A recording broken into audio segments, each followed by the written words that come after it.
তো ভিডিওটা আশা করি অনেক অনেক উপকার হবে তোমার যদি সেলাই মেশিন থাকে।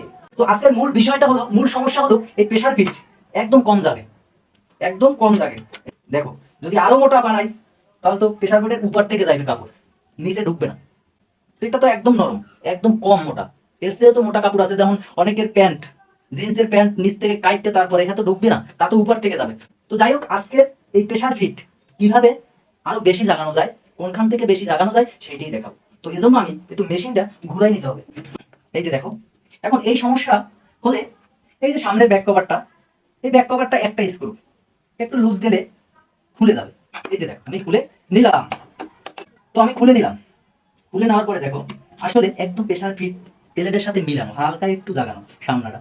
তো এখন দেখা যায় এটা বলা হয় প্রেসার বার, গার্মেন্টস ভাষায় প্রেসার বার বলে।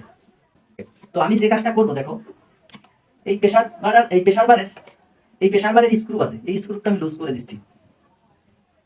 এই লুজ করার সাথে সাথে কিন্তু এখানে ঠাস করে নিচে পড়ে যাবে। এই যে দেখো ভাই, নিচে পড়ে গেছে। ঠিক আছে, এখন যদি আমি এই অবস্থায় টাইট করে দিই, তোমাদের দেখা এই টাইট দিলাম, তো এখন কত পরিমাণ জাগে দেখো।